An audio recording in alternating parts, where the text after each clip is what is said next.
We begin this evening with the latest update on the weather system that is posing a threat to Jamaica. The Meteorological Service says the system now south of Jamaica has a high chance of developing into a tropical storm over the next 12 to 36 hours. The system is expected to influence weather across Jamaica late tonight and through to the middle of this week. The forecast is for mostly cloudy conditions with widespread showers and thunderstorms. Fishers on Jamaica's Keys and Banks are advised to evacuate immediately and start returning to the mainland. And we'll have a lot more on this weather system later in primetime weather. Take responsibility for your own safety. That appeal this evening from Local Government Minister Desmond McKenzie. He made the calls as a potentially intense weather system approaches Jamaica. The details in this report from Rashida Walker. November is the last month of the Atlantic hurricane season, but any belief that Jamaica would ease to the end of the month untroubled was quickly dashed hours ago. A weather system is now barreling towards the country. Speaking Sunday, 4 months to the day that Beryl wreaked havoc in Jamaica, Local Government Minister Desmond McKenzie says he has taken note of the developments. I believe it is something that is of real concern for all Jamaicans.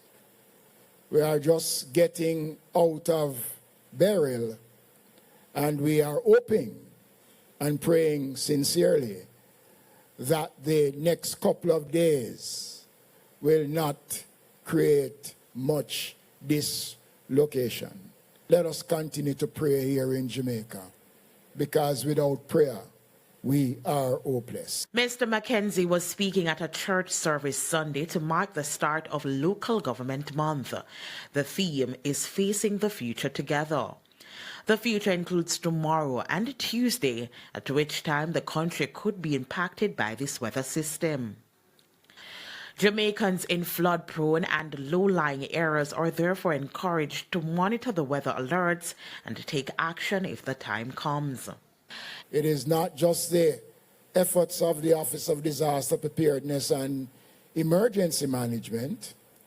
It is not just government's responsibility, but it is all of us collectively to ensure that we listen to the public announcements. We take the necessary steps to ensure that we make ourselves safe. In the meantime, it was revealed that the St. Mary Infirmary is the national project chosen for focus this local government month. And that is on November the 15th. Rashida Walker for TVJ News.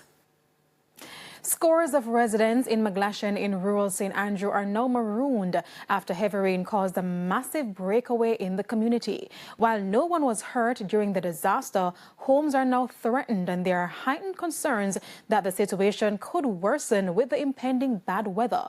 I was in the community earlier today. The rain and fog are a symbol of the mood here in mcglashen, St. Andrew. Overall, it's been a worrisome day for these people behind me. Around 8:30 this morning, the road behind me came crashing down. I always expect the unexpected, but I wasn't looking for this. This is more than a disaster. And the impact it has on the community is very great and stressful. Because we have been without road for a very, very long time. And this put with it, I would term it as a liability. Sometime in last week, the road have been cracked.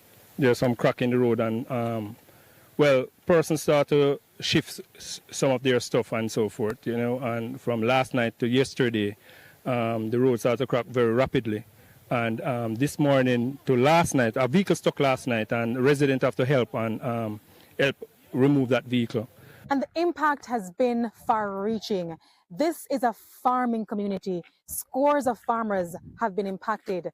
People have to go to work tomorrow. Children have to go to school, many of them outside of this community and outside of the parish. Some person can drive to Brandon Hill, but Brandon Hill is very long. You understand? So they won't. It won't be even financial for them in that sense. Extra bad. Because they have to be fretting now. How am I going to get feed for the chicken? People have been working since 9 o'clock this morning to create this route, which provides an alternative pathway for people to travel by foot.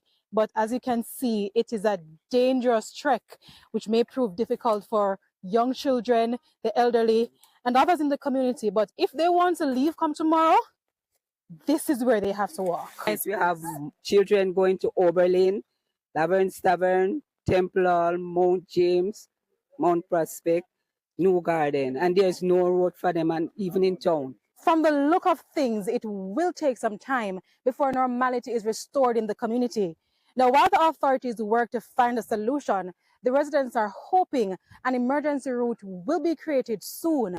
I spoke with the Member of Parliament for the area, Juliet Cuthbert-Flynn. We're going to have to find a solution. NAA is aware, the minister is aware, and so I wanted to come up and take a look firsthand to see what the severity, what it looks like.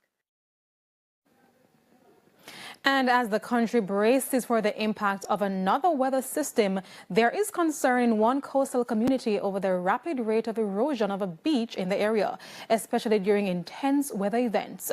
Our reporter Dwayne Anderson journeyed to Farquhar's district in Clarendon to speak with concerned stakeholders. Farquhar's Beach. It's a relatively unknown beach to people outside southern Clarendon.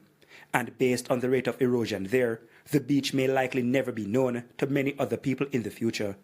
When me a young boy, little young boy, me have to take off all the slippers and run figure out which part the boat then. Now that gone. You see, as the breeze blow, everything just come right in. Teamwork definitely makes the dream work. These members of the community are assisting a fellow fisherman in bringing his boat from sea.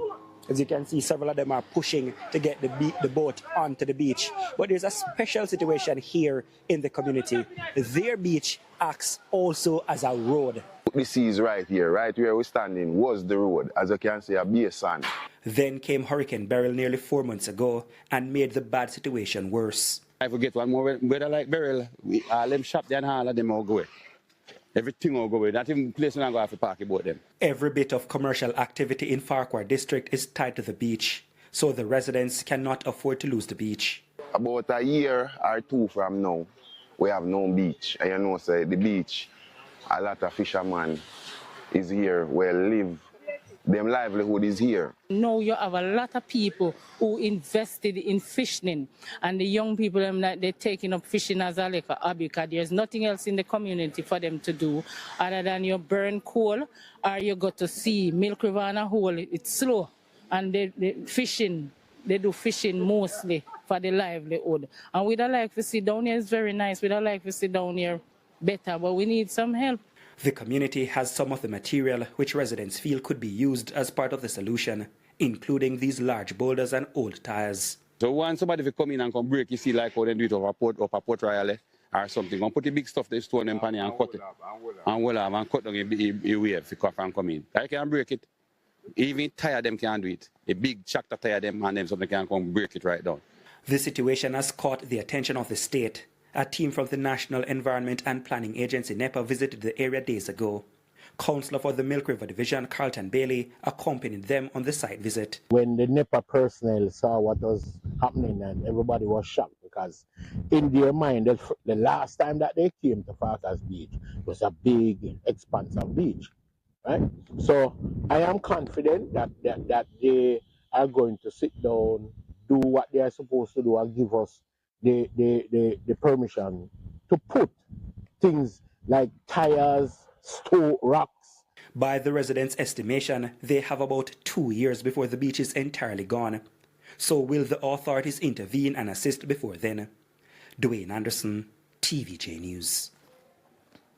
Meanwhile, over in Westmoreland, last-minute drain cleaning work is now underway to help prevent flooding.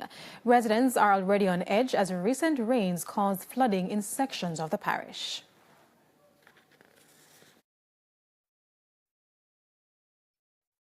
We know we have had some very heavy rains in the past 2-3 months. We are thankful for the rain and the water, because we had a drought in the earlier part of this year. However, with this downpour of rain, you would have seen that several areas would have been flooded. So the community of Bathhouse called me up. They requested some support, and I'm here with the support of National Works Agency.